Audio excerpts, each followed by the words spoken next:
나의 영원하신 기업 435장 찬송하겠습니다.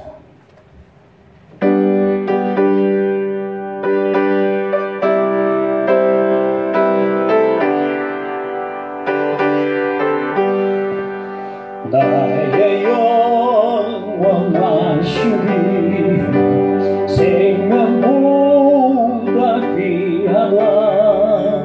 나의 갈 길 다가도록 나와 동행하소서. 주께로 가까이 주께로 가오리. 나의 갈 길 다가도록 나와 동행하소서. 세상 부귀하니라 모든 명예 버리고 험한 길 가는 동안 나와 동행하소서. 주께로 가까이 주께로 가오리. 나의 갈 길 다가도록 나와 동행하소서. 어두운 골짝 지나간 험한 바다 건너서 천국문에 이르도록 나와 동행하소서. 주께로 가까이 주께로 가오리. 나의 갈 길 다가도록 나와도 주께로 가까이 주께로 가까이 주께로 가오리. 나의 갈 길 다가도록 나와 동행하소서.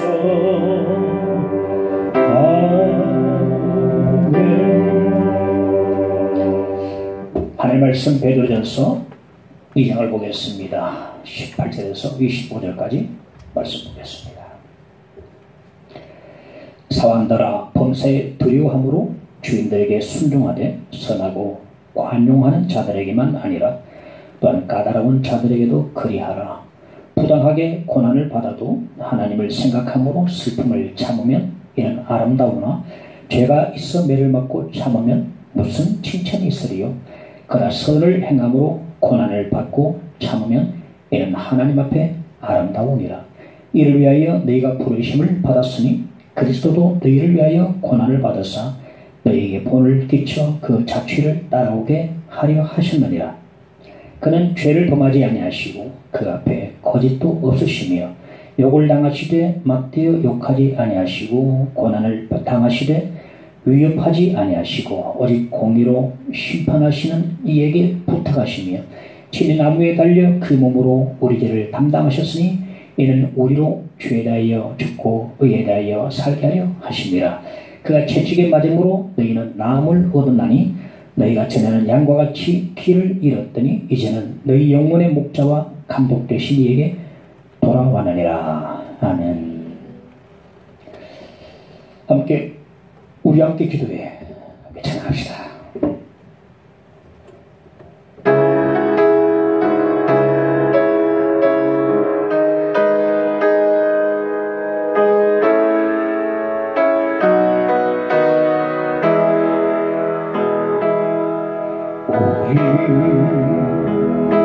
함께 기도해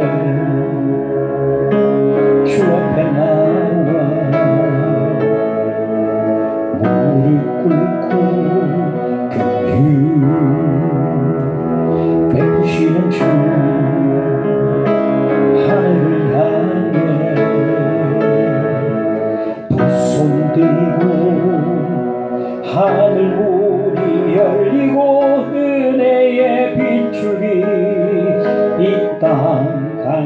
내리도록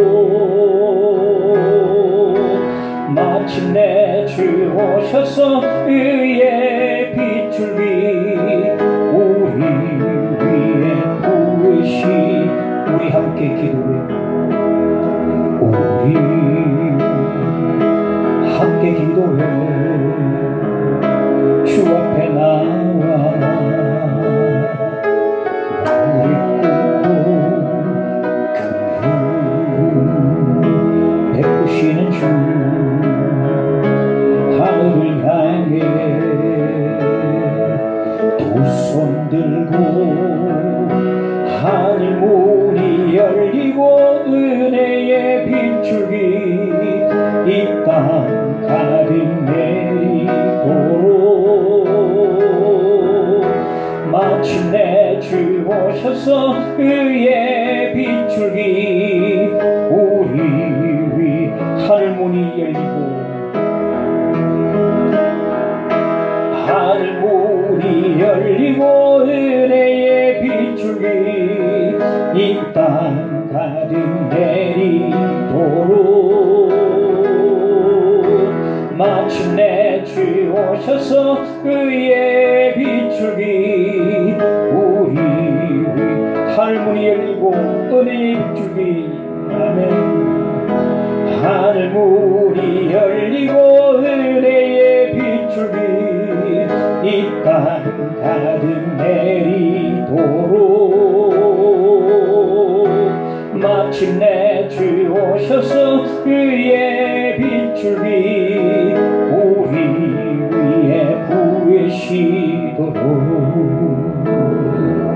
아멘. 과거 TV 프로에 신문고라는 프로가 있었습니다. 이 신문고는 뭐냐 하면 조선시대 태종 때에 억울한 일을 당한 백성들이 억울함을 풀 수 있도록 목적으로 댁을 밖에 설치해놓은 북을 말하는데 억울하고 원통한 일을 당한 백성들이 이제 북에 와서 이제 북을 치고 임금에게 알렸던 것입니다. 그게 신문고인데요. TV 프로에 신문고라는 그 프로가 있었는데 아마 이러한 목적으로 억울한 일을 좀 알리는 목적, 고발하는 목적으로 이제 만들어 놓은 것인데 많은 사람들이 직접 TV에 출연해서 자기의 억울한 일, 원통한 일들을 이제 고발하곤 했습니다. 수많은 사람들이 자기 일을 알리기 위해서 줄을 서서 대기하고 있는 것을 보았습니다. 그걸 보면 우리 사회가 참 억울하고 원통한 일을 당한 사람이 참 많구나 하는 것을 느끼게 됩니다. 우리 역시 마찬가지로 지금까지 살아오면서 억울하고 원통하고 부당한 일을 많이 겪고 왔을 것입니다. 오늘 말씀은 이렇게 억울한 일, 즉 부당한 고난을 당했을 때에 고발하고 알려라 라는 말씀이 아니고 부당한 고난의 그 신학적 의미와 성경적 의미가 무엇인지, 그리고 이런 부당한 고난을 당했을 때 신앙적으로 어떻게 우리가 반응하고 대처해야 되는 것인지 이에 대해서 오늘 말씀해 주고 있는 것입니다. 첫째, 까다로운 자에게도 순종하라 말합니다. 18절에 보면 사왕들아 범사에 두려워함으로 주인들에게 순종하되 선하고 관용하는 자들에게만 아니라 또한 까다로운 자들에게도 그리하라 말씀하고 있습니다. 지난주일 설교 신자의 사회 윤리란 어디 보면 설교 제목만 보면 신학교 강의처럼 보이기도 합니다만 신자의 사회 윤리 가운데 순종이 있었는데 오늘도 순종에 대해서 언급을 해주고 있습니다. 사완들아 순종하라 말하거든요. 근데 여기 사완은 노예들을 말하는데 당시 로마에는 3분의 1이 노예가 되었다고 합니다. 많은 숫자가 노예가 되는 거죠. 왜 이렇게 그 당시에 노예가 많았는가 하면 전쟁 포로로 끌려온 사람들, 참 로마 시대는 참 전쟁을 반복되시려 했지 않습니까? 전쟁포로 끌려왔거나 해적들이 붙잡혀 왔어. 붙잡혀 왔는데 마을 전체 사람들이 주민들이 다 함께 붙잡혀 오기로 했어. 팔아 넘겨진 건데 마을 전체 사람들이 붙잡혀 와가지고 팔아 넘겨져 가지고 노예가 되니까 그들이 노예 인구가 참 많았다고 그렇게 합니다. 우리 기독교 이 신약 성경은 노예 제도 폐지에 대해서는 주장하지 않고 있습니다. 노예 제도를 폐지하라 이런 말씀 직접적으로 없는데 단지 뭐냐면은 주인과 종의 관계를 주 안에서 다시 한 번 더 새롭게 재해석을 해주고 재규명을 해줘가지고 새로운 관계로 만들어주고 함으로 인해서 비인간적인 대우를 없애고 인권 유린을 막아주는 그런 역할을 신약 성경이 했었거든요. 그러니까 노예 폐지를 주장하지 않더라 하더라도 노예 폐지가 된 것과 다름없는 그런 효과를 가져왔다는 겁니다. 물론 나중에 윌버포스라는 그리스도인을 통해서 노예 제도가 폐지가 됩니다. 윌버포스는 영국 국회의원인데 이 윌버포스는 자신이 국회의원으로 재임하는 동안에 줄기차게 노예 폐지를 강조를 했습니다. 30년, 40년 동안 앞에 나오면 강상에서 노예 폐지를 했어. 그 사람이 죽고 난 뒤에 노예 폐지가 되었어요. 그 윌버포스가 엄청난 믿음의 사람이고 담대한 사람이 용기의 사람인 것을 알 수가 있습니다. 나중에 폐지가 됩니다만은 신약성경은 직접적으로 노예제를 폐지하라는 말씀 없지만은 인권 유지를 막아주고 해서 노예 폐지가 된 거야 다름없는 그런 결과를 만들어 주는 것을 보게 됩니다. 빌레몬서에 보면 신약 빌레몬서에 보면 이 빌레몬의 종으로 오네시모라는 자가 있는데 이 오네시모가 주인의 물건을 훔쳐가지고 도망쳤는데 왜 그리 가지 모르겠어요. 감옥에는 바울을 찾아가는 거예요. 감옥에는 바울을 찾아가서 바울을 통해서 복음을 듣고 거듭나게 되었어요. 오네시모가. 그래서 바울이 오네시모로 말하기를 감옥에서 난 아들이라고 그렇게 빌레몬을 소개해 주더라고요. 오네시모는 감옥에서 내가 난 아들이다. 그래서 이 오네시모를 다시 빌레몬에게 돌려보내면서 바울이 이렇게 말합니다. 빌레몬서 1장 16절에 보니까 이후로 종과 같이 대하지 아니하고 종 이상으로 곧 사랑받는 형제로 둘자. 옛날 상관으로 보내면서 다시 돌려보내면서 여전히 종과 주인의 관계는 있지만은 그러니까 종 이상으로 형제처럼 좀 대해주라 그렇게 말하거든요. 그러니까 주 안에서 종과 주인의 관계가 새롭게 형성되는 것을 보게 됩니다. 여전히 주인과 종의 관계지만 이제 믿음의 형제가 돼가지고 종 이상으로 대접해 주라는 그런 바울의 부탁을 볼 수가 있는데 이처럼 주 안에서 주인과 종의 관계는요 새로운 관계로 형성이 되는 것을 알 수가 있습니다. 여기 사람들은 당시에 예수를 믿는 모든 종들을 가리키기도 하지만 지금으로 말하면 예수를 믿는 모든 근로자들 그리고 우리 신자들을 모든 신자들을 가리킨다고 볼 수도 있겠습니다. 그러니까 자연스럽게 노사관계에 대해서 오늘 말씀을 주고 있다고 볼 수도 있습니다. 노사관계에 대해서 오늘 언급을 주고 있다는 것을 알 수가 있습니다. 그리고 오늘 말씀을 보니까 사람들아 주인에게 순종하되 선하고 관용하는 자들에게만 아니라 까다로운 자들에게도 순종하라 말씀하고 있습니다. 이 까다롭다는 말은 구부러지다, 비뚤어지다, 엄하다, 섬기기에 몹시 힘들다 그런 의미가 들어있습니다.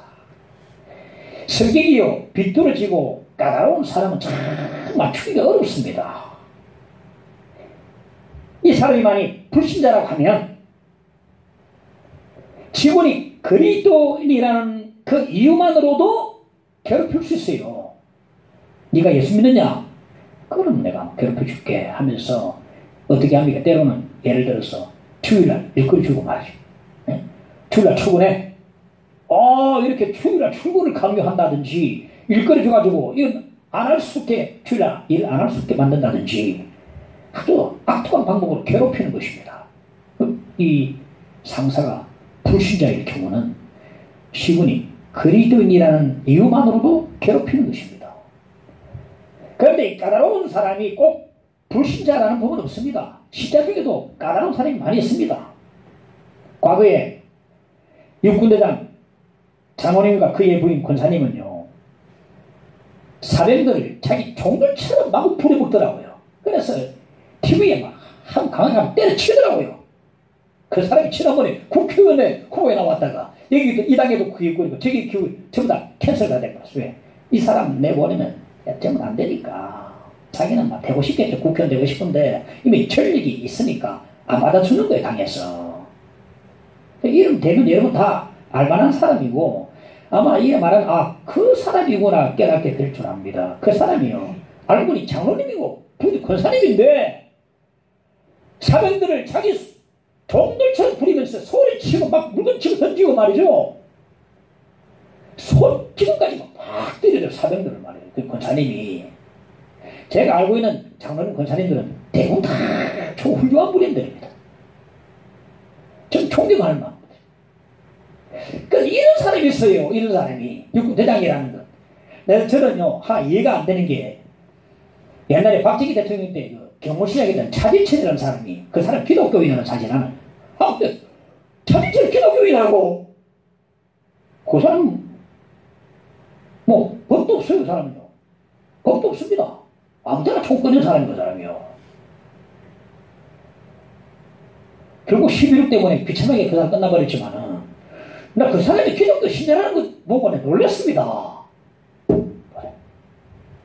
이렇게 신자들 가운데서요, 까다롭고요, 이런 사람들이 많이 있어요.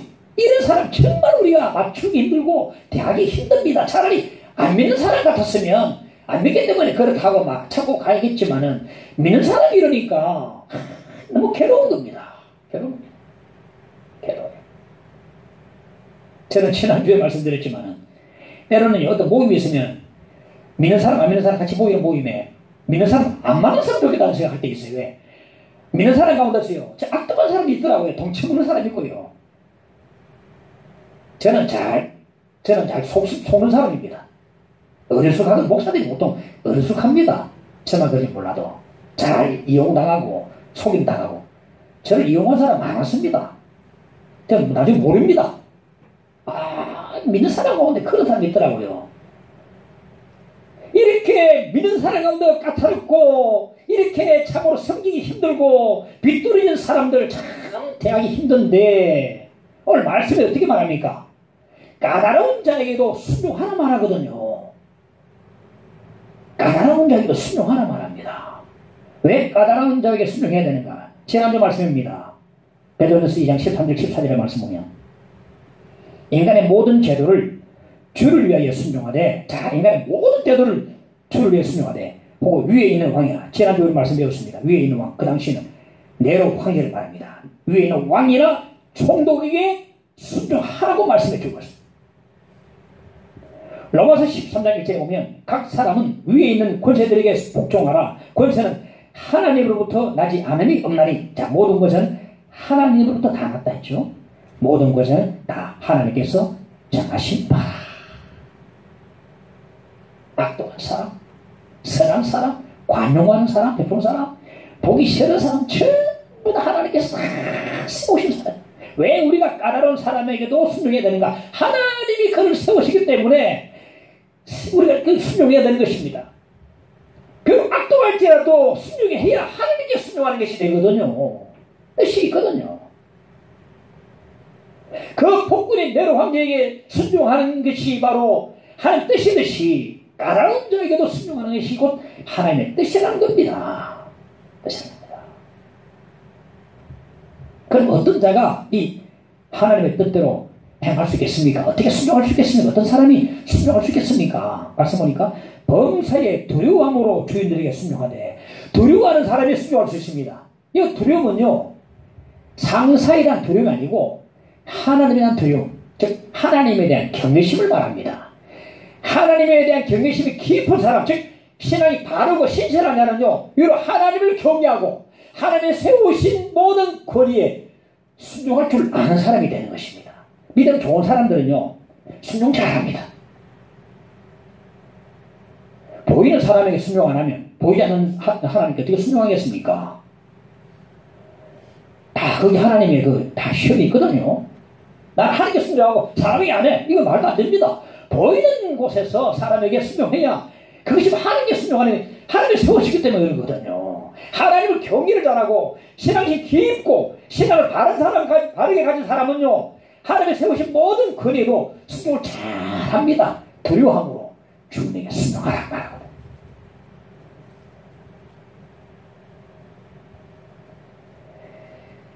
에베소서 6장 5절 7절에 보면 종들아 두려워하기도 나오죠. 두려워하고 떨며 성실한 마음으로 육체의 상대에게 순종하기를 그리스도께 하라.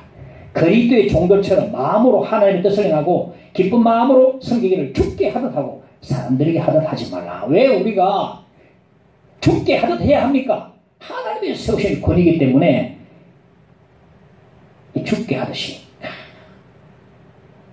이래야 은혜가 임하고 이래야 축복이 임하고 통로가 딱 뚫려버리게 되는 것입니다. 어느 교회 여자 집사님은 난 이 교회에서는 죽을 때까지 야당이다 그래. 야당이다. 죽을 때가 야당. 아니 교회가 무슨 여당 야당에서 죽을 때가 야당이다. 뭐 해요? 반대요. 개혁하면 반대요. 전부 다 반대한다는 거예요.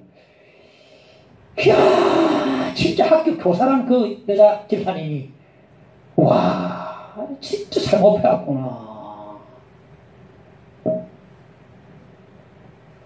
교회 안에서 야당이 없습니다. 전부 다 예배당 다 예배당입니다.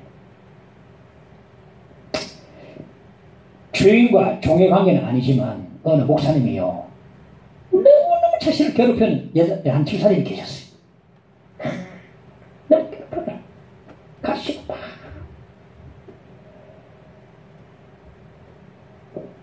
저는 그토록 막 괴롭히는 사람 많이 못 만났습니다. 이렇게 기도했습니다. 하나님 저희가 너무나 꼴보기 싫고 주님 저희가 좀 키워주세요. 내가 힘들어 죽겠습니다. 기도를 그렇게 했다는 거예요. 한주 동안 했더니 하나님 응답해 주셨습니다. 오히려 자신에게 사랑이 없음을 깨닫게 주셨어요. 그 목사에게 사랑이 없음을 깨닫게 기도가 바뀌어버렸습니다. 하나님께 죄를 회개하고 하나님께 눈물로 통배를 하고 사랑이 없음을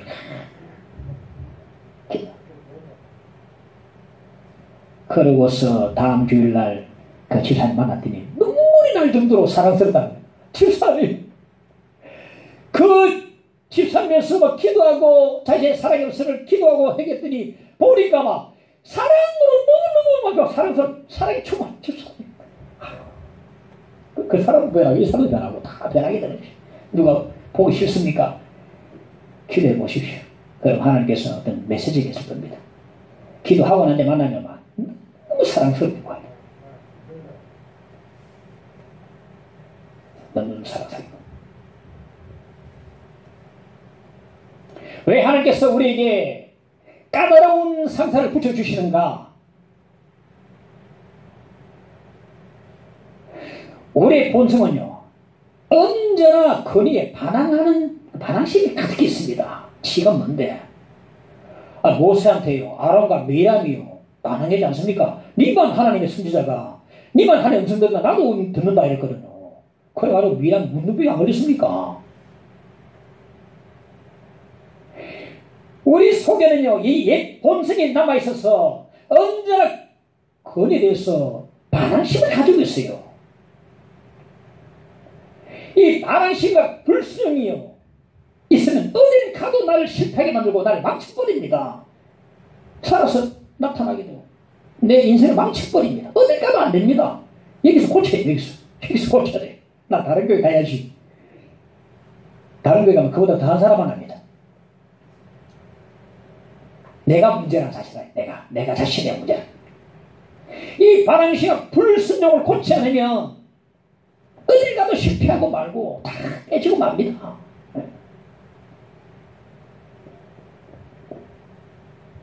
그래서 우리 권위에 대한 이 반항심은 연단을 받아야 돼요. 연단을 받아야 됩니다.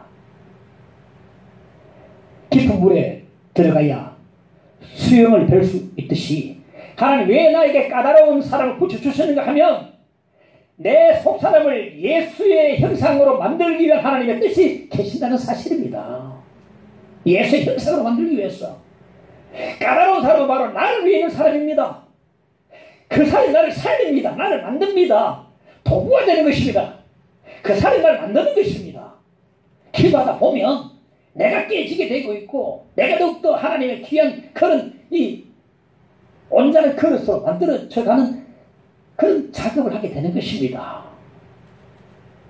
그러므로 그 까다로운 사람을 하나님의 세우신 하나님 뜻이 있는데 그러므로 우리는 하나님께 그 사람을 붙여주신 하나님께 감사해야 되고 또 까다로운 사람에도 감사합니다. 감사를 해야 돼요. 보상을 하셔야 됩니다.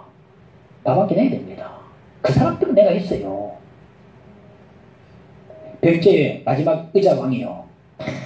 의자왕이 자기 라이벌이 있을 때는 정말로 목회가 아니고 뭡니까? 나를 잘 다스렸습니다. 신나를 공개가지고 막 수십 개 성을 빼앗고 정복의 왕으로 정말 충청나는 왕으로 했다가 라이벌이 죽고 난 뒤에 라이벌을 따르고 모든 사람을 전부 다 죽여버리고 난 뒤에는 이제는 막 퍼져가지고 술이야 여자야 하면서 막 하다가 결국 나당연합해요. 그거 가지고 명식도 많았어. 나중에 깨닫더라고요. 내가 왜 그때 그랬는가. 까다로운 사람 나를 살리는 겁니다. 그 사람이 나를 정신 차리게 만들고 깨어있게 만들고 더 열심하게 만들고 그렇게 하게 되는 것입니다. 라이벌이 있어야 돼요. 라이벌이. 까다로운 사람이 있어야 됩니다. 그 사람이 나를 살리는 거예요. 까다로운 상사에게도 순종하는 것이 하나님의 뜻입니다. 왜 우리를 까다로운 자에게 순종해야 하는가? 하나님의 세우신 권위이기 때문에 그 하나님의 뜻이기 때문에. 그리고 마태복음 5장 16절에 보면 이같이 너희 빛이 사람 앞에 비치게 하여 그들로 너희 착한 에어도 나오죠. 너희 착한 현실을 보고 하늘에 계신 너희 아버지께 영광을 돌리게. 그러니까 그렇게 순종하고 야 내가 참 까다로운 사람인데 너무 잘하네. 이씨 좀 다르네.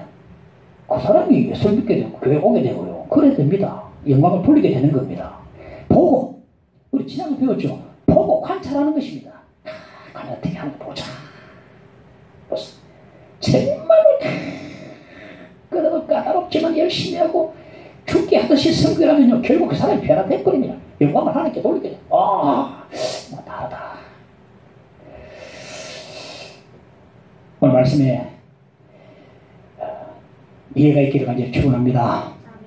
둘째, 부당한 고난도 참으라 말합니다. 19절 20절에 보면 부당하게 고난을 받아도 하나님을 생각함으로 슬픔을 참으면 이는 아름다우나 죄가 있어 매를 먹고 참으면 무슨 칭찬이 있으리요. 그러나 선을 행함으로 고난을 받고 참으면 이는 하나님 앞에 아름다우니라. 앞에 말씀이 연결됩니다. 내게 붙여주신 자가 까다롭기 때문에 내가 부당한 고난을 받아요. 이 까다로운 자를 통해서 부당한 고난을 받아요. 이 부당한 고난이 뭐냐? 잘못을 안 했음에도 욕설을 당하고 박해를 받는 것입니다. 오늘 말씀에 보면 이 부당한 고난을 20절에 보면 선을 행함으로 고난받는 것을 말합니다. 죄를 지어서가 아니고 선을 행하는데 고난받는 것입니다. 얼마나 부당한 고난입니까? 19절에 슬픔이라는 말이 나오는데 이건 괴로움을 말합니다. 부당하게 고난받으면 너무너무 괴롭습니다. 괴롭습니다. 그런데 오늘 말씀 뭐랍니까? 부당한 고난도 참으라 하거든요. 어떻게 참으라 말합니까? 하나님을 생각하다. 하나님을 생각함으로 참으라 그럽니다. 제가 좋은 성경의 근거를 제시하겠습니다. 바울과 실라가 빌립보시에서 복음을 전하다가 정치는 여종을 하나 만났는데 그의 그 신들린 것을 병을 고쳐 죽었습니다. 그러니까 다 고쳐주니까 사실 그 여종의 주인 입장에서는요, 사실 좋아할 일 아닙니까? 그 귀신들의 여종을 데리고 있던 여종은요, 그 여종의 병을 고쳐줘서 기뻐한 게 아니라 그 귀신들의 여종이 귀신의 힘을 입어서 점을 쳐가지고 벌어들인 수입이 끊기게 되자 바울과 실라 두 사람을 무고히 고소해버렸어요. 기뻐하는 게 아니고 고소해버렸습니다. 수입이 끊겼다면서. 그러니까 로마 관리가 그 사람 말만 듣고 두 사람 옷을 벗기고 심히 많이 매를 치고 난 뒤에 두 발에 착고를 채워서 깊은 옥에 가둬버렸습니다. 차라리 죄를 짓고 매를 맞으면 억울하지는 않을 겁니다. 고통스러워도 받아들일 수 있습니다. 하지만 두 사람은요, 아무 잘못도 하지 않았고요, 더더구나 선을 행했다. 그 귀신들의 여종을 고쳐주었음에도 이렇게 말도 안 되는 고난을 당한 겁니다. 이거는 진짜 억울하고 원통하고 부당한 고난이 아닐 수가 없습니다. 아니, 선을 행하는데 고통을 당해가요.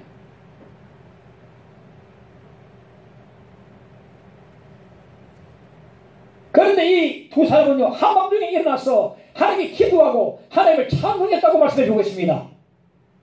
어떻게 이런 억울하고 이 불안한 상황에서 하나님을 찬송할 수 있겠는가? 그 두 사람은 우리가 알다시피 신앙의 사람들입니다. 분명히 두 사람은요, 이 순간에 하나님을 생각했을 겁니다. 난 하나님의 살아계심을 믿는다. 난 하나님의 인도하심을 믿는다. 하나님 이 상황을 분명히 알고 계신다. 이 상황 속에서 분명히 하나님의 뜻이 있다.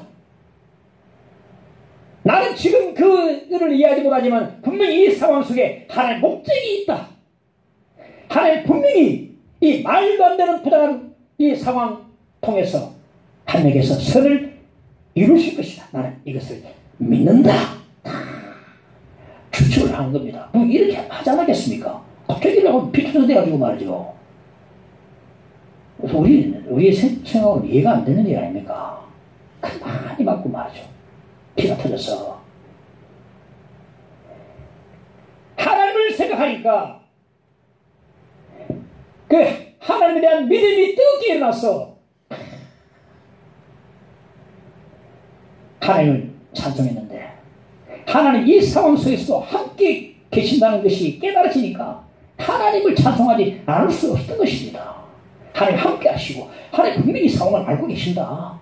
나는 지금 이 상황을 이해는 잘 못하지만 분명히 뜻이 있고 목적이 있을 것이다. 그렇게 하니까 이 상황 속에 하나님의 계심을 믿고 깨달아지니까 하나님을 찬송하지 않을 수 없던 그런 두 사람이 밤중에 일어나서 하나님을 찬송했던 것입니다. 정말 하나님의 목적이 있지 않았습니까? 이 사건 통해 가지고 간수와 그의 온 가족이 예수를 믿고 세례받는 역사가 나타나는데 이것이 바로 하나님의 목적이었습니다. 이 가정을 살려가지고 빌립보에 이제 빌립보 교회를 세우고 빌립보 교회는 이 빌립보 간수 가정을 통해서 옛날에 뭐 교회가 큰 건물 아닙니다. 다 가정교회로 시작했습니다. 여기서 시작이 되는 겁니다. 빌립보 교회에 대한 하나님의 목적을 가지고 계셨으니까 이 사건을 통해서 그를 구원하시기 위해서 이를 통해서 하는 목적을 이루시가 가는 것을 보게 되는 것입니다. 저도 그렇습니다. 부당하게 고난을 당한 적이 많습니다. 저도. 여러분도 부당하게 고난을 당한 적이 많을 겁니다. 또 지금도 부당하게 고난을 당한 사람도 있을 겁니다. 그런데 하나님을 생각하시기 바랍니다. 하나님을 생각하면 참을 수 있습니다. 분명히 하나님께서 이 상황을 알고 계신다. 하나님 모르시지 않을까? 하나님 다 알고 계시거든요. 이 상황을 알고 계신다. 분명히 이 상황은 하나님의 뜻이 있고 하나님의 계획이 있다. 내가 지금 알지 못하지만 하나님은 분명히 이 상황을 통해서도 한명하여 선을 이루실 것이다. 나는 이것을 믿는다. 오늘 김신실 자매님이 탁 찬양한다면서 로마서 8장 28절 말씀 하나님께서 선을 이룬다는 말씀을 탁 어떻게 이렇게 잘 탁 맞는지 몰랐다. 이 말하고 싶거든. 분명히 내 상황을 이해하지 못하지만은 분명히 이 상황을 통해서, 부당한 이 상황을 통해서 하나님께서 하늘에서 선을 이루실 것이다. 나 이것을 믿는다. 하나님을 생각하면 부당한 가운데도 참을 수가 있음을 믿습니다. 하나님 생각하십시오. 그러면 참을 수 있을 뿐 아니고 바로가 신라처럼 하나님께 찬송하고 감사할 수 있습니다. 할렐루야. 한 남자 성도가 있었는데 이 성도님이 직장에 취직을 했는데 얼마 되지 않았어. 그 직장에 도난 사건이 발생을 했습니다. 그런데 사람 전부 다 자신을 다 지목했어요. 용의자로. 자신을. 자기를 다, 그 성도님을 다 용의자다. 다 지목하다. 기분 안 좋죠. 왜 용의자로 그를 지목했느냐. 그 성도를 지목했느냐. 온 지 얼마 안 됐고 또 직장 청소를 자기 혼자 도맡하기 때문에 분명히 청소하다가 손댔을 것이다. 다 전부 다 직장 동료들 전부 다 그 사람 지목다. 부장이 불려가가지고 신문을 받았습니다. 안 그랬단 말이오, 그랬단 말이오. 그러니까 막 너무 억울해서 당장 그만두고 싶었어요. 쓰자. 언제 얼마 되지만 그날 점심시간에 아내가 싸준 도시락을 다 열었는데 보니까 아내가 쓴 글이 쪽지, 양쪽지 하나 있어요. 보니까 나는 다른 사람을 의심하기보다는 당신을 의심하는 게 차라리 더 감사하다고 생각하고 있습니다. 당신의 누명은 하나님이 벗겨주실 겁니다. 나는 당신을 의심하는 사람을 비판하기보다 그들을 축복하는 사람이 되기를 난 지금 기도하고 있습니다. 당신은 그 어두운 직장에서 당신이 빛이 되기를 저는 기도하고 있습니다. 이런 내용의 글을 써난 겁니다. 그리고 이 글과 함께 오늘 본문 19절 27 말씀을 적어놨습니다. 부당하게 고난을 받아도 하나님을 생각함으로 슬픔을 참으면 이는 아름다우나 죄가 있어 매를 맞고 참으면 무슨 칭찬이 있으리요. 그러나 선을 행함으로 고난을 받고 참으면 이는 하나님 앞에 아름다움이라. 이 말씀을 다 적어놓은 거예요. 그날 저녁에 이 사람이 청소를 다 마치고 자신을 신문했던 부장 책상 위에 메모지를 다 적어서 올려놨습니다. 저는 부장님을 원망하고 싶지 않습니다. 이런 일로 서로 의심하는 세상이 된 이것을 원망할 따름입니다. 그래서 이런 세상은 정직한 사람이 더욱더 필요하다는 사실을 오늘의 교훈으로 오늘의 채찍으로 저는 삼겠습니다. 부장님을 축복합니다. 이래서 났어요. 얼마 뒤에 누명이 벗겨졌습니다. 그 일로 이 성도님은요, 직장 동료들로부터 정말 너무 뜨거운 신뢰를 받게 됐습니다. 저 사람은 진짜 사람은 제대로 된 사람이다.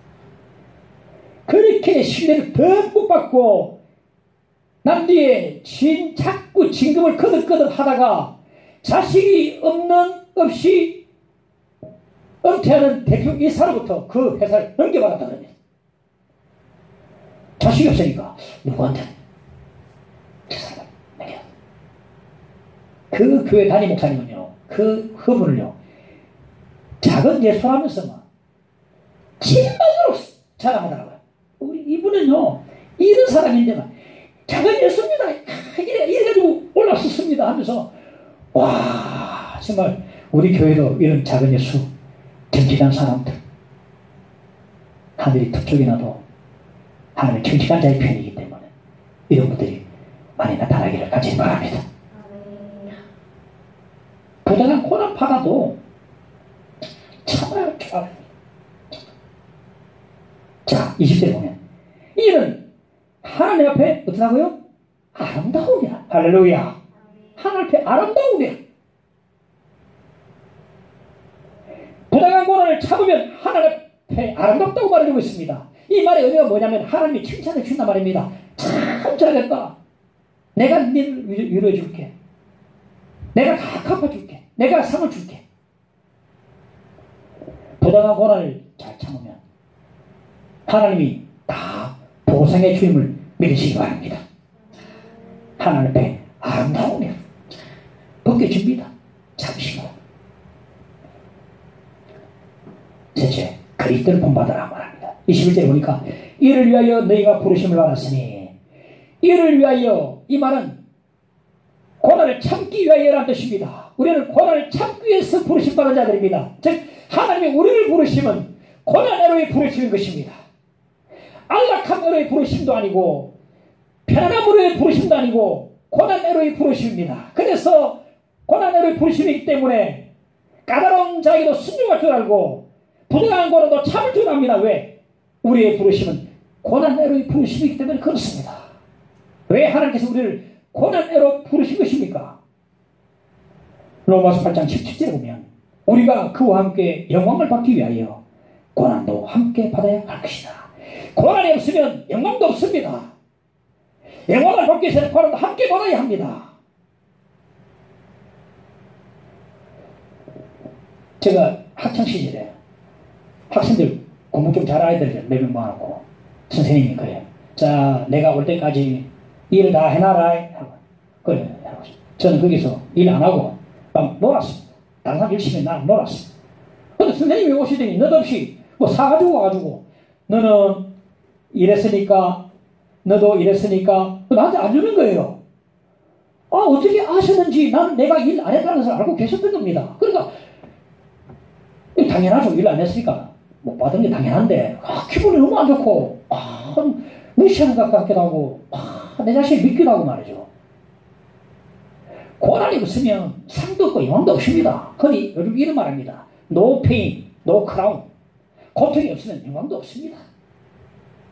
그런데 고통도 없이 영광을 받기 원하거든요. 우리는 영광을 받을 상 줄 때 난 안 주나 저 사람 주고 이 사람 주고 난 안 줘요. 실망이 되고 고통이 없으면 고난이 없으면 영광도 없다는 사실이다. 주와 함께 고난이 겪을 때에 영광도 함께 할 수 있는 것입니다. 베드로전서 5장 10절에 보면 은혜의 하나님이 너희를 부르사 자기의 영원한 영광에 들어가게 하신다 말씀하고 있습니다. 우리를 고난으로 부르신 목적은 영원한 영광으로 들어가게 하기 위함이라고 말해 주고 있습니다. 영광에 들어가시기 위해서 주님은 십자가로 참으셨습니다. 우리는 하나님께로부터 고난으로 부르심 받은 자들입니다. 우리는 주님을 따르는 자들입니다. 그러므로 부당한 고난으로 참으신 예수 그리스도의 고난을 우리는 본받아야 합니다. 21절에 보면 그리스도도 너희를 위하여 고난을 받으사 너희에게 본을 끼쳐 말하고 있거든요. 예수님의 고난은 우리에게 본을 끼치는 고난이었습니다. 예수님의 고난은 우리의 표본이 됩니다. 우리 예수님의 고난을 본받아야 합니다. 여기서 본이란 원래 뜻이 뭐냐면은 어린아이가 처음으로 글자를 배울 때 선생님이 희미하게 점자로 글자를 써주는데 거기다가 연필로 이제 따라서 적어가면서 글자를 배우는 것을 본이라는 의미가 있어요. 희미한 그 점자를 따라서 수박, 감, 다 따라서 이게 본이에요. 우리는요, 예수님이 써놓으신 그 고난의 글자를 따라 쓰면서 자, 고난을 배워야 합니다. 자, 본받아야 합니다. 21절에 그 잡취를 따라오게 하라 하셨느냐. 예수께서는 고난을 받으시고 우리를 그 고난의 발자취를 따라오라 하셨습니다. 우리는 주님이 남기신 고난의 발자국을 잘못 밟을까봐, 벗어날까봐 조심스럽게 정확하게 같이 밟아 나가야 되는 것입니다. 주님의 고난의 발자국을 밟아 나간다는 말이 무슨 말이냐면은 주님과 함께 고난받고 주님과 함께 고난받을 때 영광도 함께 받는다는 것을 말씀해 주는 것입니다.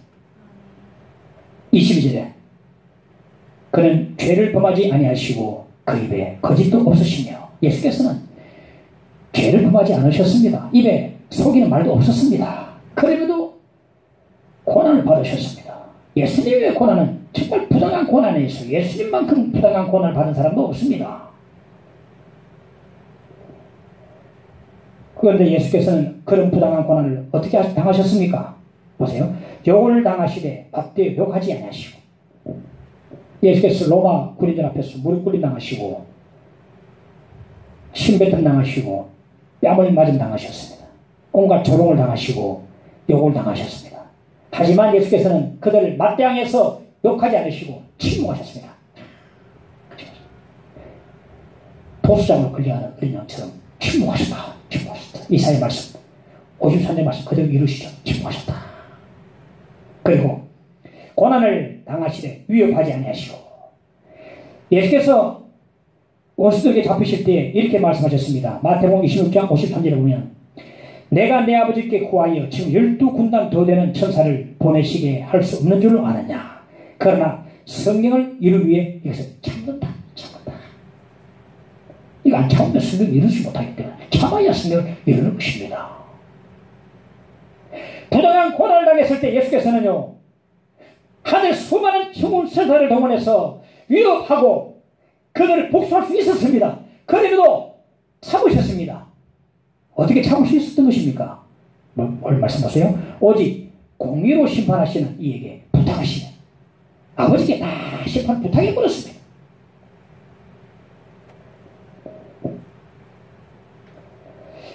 예수께서 잡히시는 그날 밤에 베드로는 칼을 빼들고 대제사장의 종 말구기를 잘라버렸습니다.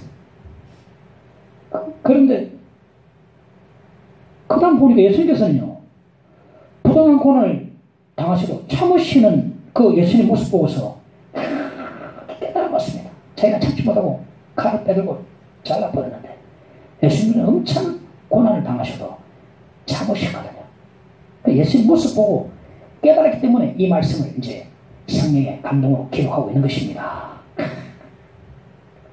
그러니까 주님께서 뭐라 말씀하셨습니까? 내 칼을 도로 칼집에 꽂아라. 그때 이 말씀이, 그날 밤 이 말씀이, 주님 말씀이 평생 계속 귓전을 때리고 자꾸 내 안에 쳤을 것입니다. 내 칼을 도로 칼집에 꽂아라.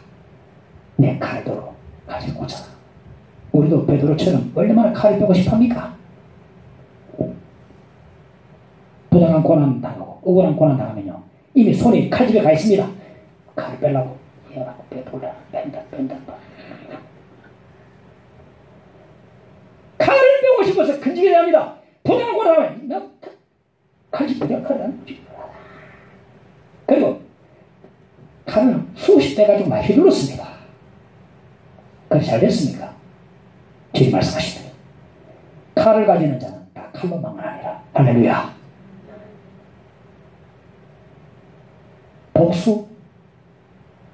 복수를 불고. 주님의 이 말씀이 우리의 귀에도 계속 메아리치기를 바랍니다. 심판은 다 하나님께 맡기다. 주님의 고난을 분발해야 합니다. 21절에 그리스도도 너희를 위하여 고난을 받으사 말하거든요. 예수 그리스도의 고난은요, 우리에게 복을 끼치는 고난일 뿐 아니고 너희를 위하여 고난을 받으사, 즉 예수의 고난은 우리를 위한 고난이랍니다. 즉 대속적 고난이거든요. 대속적 고난입니다. 24절에 보면 친히 나무에 달려 그 몸으로 우리 죄를 담당하셨으니 이는 우리로 죄에 대하여 죽고 의에 대하여 살게 하려 하시니라. 그러니까 채찍에 맞음으로 너희는 나음을 얻었나니.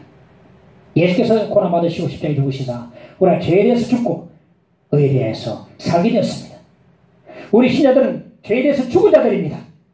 그리고 하나님을 향해서 산자가 되었습니다. 이제는 우리가 하나님을 위해서 살아야 합니다. 하나님을 경외하고 하나님을 세우신 까다로운 종에도 순종하고 부당한 고난도 하나님을 생각으로 참고 주님이 거하신 고난의 발자국도 순종함으로 한 발자국 고난의 걸음으로 따라가야만 되는 것입니다. 2차 세계대전 당시에 1938년에 어느 17살 먹은 유대인 소녀가 나치 장교 한 사람을 향해서 총을 쏘았습니다. 이 일로 인해서 하룻밤 만에 나치는요, 유대인 3만 명을 학살했습니다. 그리고 유대인 회당을 다 파괴해버리고 유대인들을 전부 자기 집에서 다 쫓아내버렸습니다. 이에 이의를 제기하고 일어선 유일한 사람이 본회퍼라는 사람이에요. 본회퍼. 본회퍼는 대단한 사람입니다. 디트리 본회퍼. 유일하게 일어선 사람이 본회퍼였어요. 본회퍼가 이런 말을 했습니다. 유대인들을 위해서 항의할 수 있는 사람에게만 크리스마스 찬송을 부를 권리가 있다고 말했습니다. 그가 나치 정권 밑에서 위험에 빠지자 미국의 신학자들이요, 신학교 대학에 교수직을 비워놓고 빨리 오라고, 위험하다 빨리 오라고 초청을 했습니다. 본회퍼는 결코 독일을 떠날 수가 없었습니다. 그는 미국의 친구들에게 이렇게 답장을 썼습니다. 제가 만약 이 힘겨운 고난의 순간을 우리 국민들과 함께 하지 않는다면 앞으로 전후에 이들과 함께 재건 사업에 참여할 수 있는 권리도 잃어버리고 말 것입니다. 무슨 말입니까? 고난을 함께하지 않으면 함께할 영광도 없다는 말이 되는 거죠. 고난을 함께해야 영광도 함께할 수가 있습니다. 본회퍼가 교수형을 당하기 전에 식구들에게 위해서 남긴 시가 있는데 그 시가 바로 그의 마지막 유언이 되었습니다. 그 유언이 찬송가로 만들어졌습니다. 찬송으로 만들어졌습니다. 이제 내 괴로움 날 애워싸고 고난의 길을 걷는다 해도 주님께 모두 맡긴 우리 영혼 끝내 승리의 날을 맞으리. 주님이 마신 고난의 순잔을 우리도 감사하며 받으리. 주님의 남은 고난 채워가며 예수와 복음 위에 살리라. 선한 능력으로 일어서리. 주만 의지하리 믿음으로 우리 고대한에 주 오실 그날 영광의 새날을 맞이하리. 오늘 찬양해 보십시다. 주 선한 능력으로.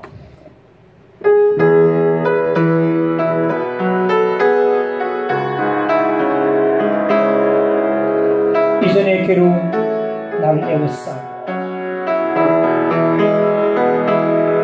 이전의 괴로움 날 애워싸고 고난의 길을 걷는다 해도 주님께 모두 맡긴 우리 영혼 끝내 승리의 날을 맞으리.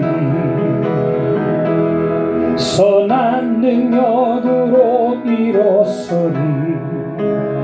주만 의지하리 믿음으로 우리 고대 안에 주 오실 그날 영광의 새날을 맞이.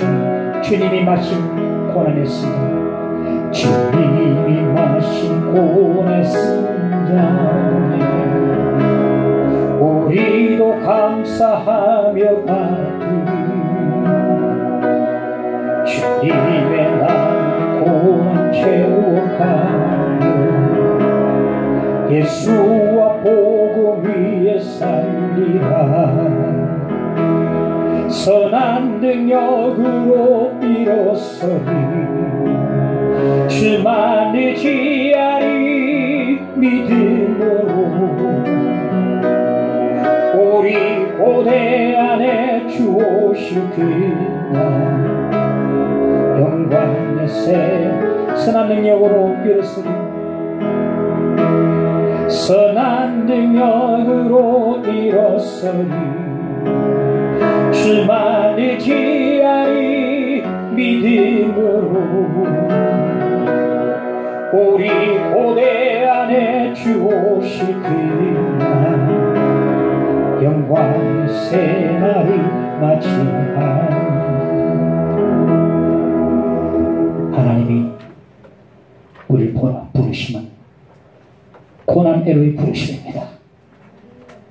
주와 함께 고난을 함께하지 않는다면 영광을 함께할 수가 없습니다. 고난을 회피한다면 주와 함께 영광 가질 영광도 없다는 사실을 깨달아야 됩니다. 영광을 바라보면서 십자를 참으신 주님을 기억하고 주님의 고난을 본받을 수 있기를 간절히 축원합니다. 디모데후서 2장 3절에 보면 나는 그리스도 예수의 좋은 병사로 나와 함께 고난을 받아라. 나가시다 고난을 받아라. 전 이 말씀을 찾아보면서 눈물이 치고 나더라고. 고난을 받아라. 나 과연 고난을 받은 적이 있는가? 내가 잘못해서 고난 받은 적이 있지만 주를 위해서 그리스도의 좋은 병사로 내가 고난을 받은 적이 있는가?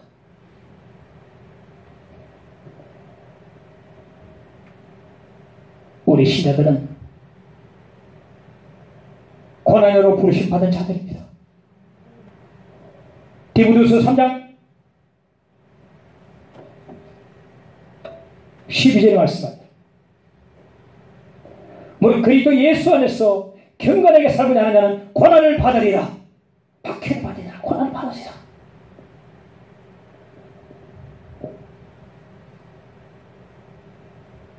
주를 증거하고 우리의 삶이 주님을 나타낼 때는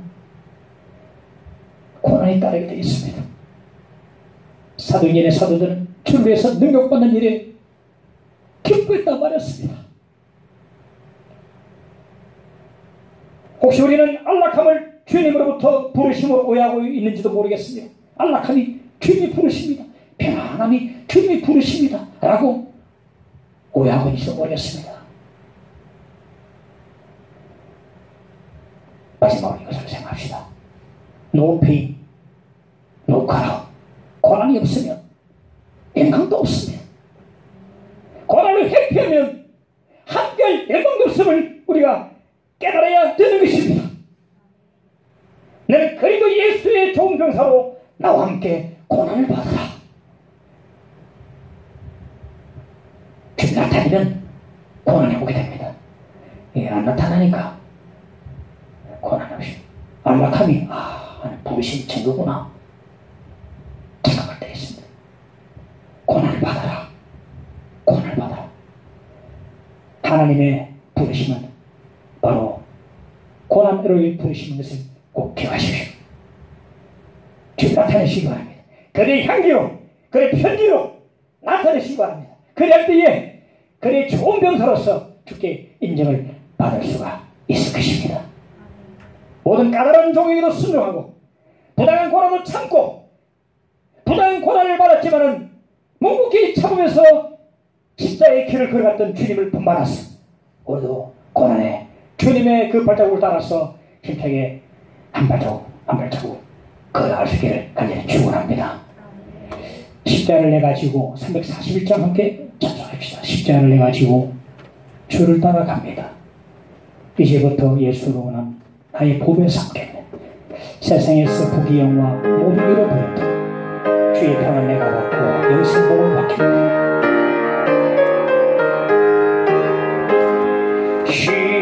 십자가를 내가 지고 주를 따라갑니다. 이제부터 예수로만 나의 보배 삼겠네.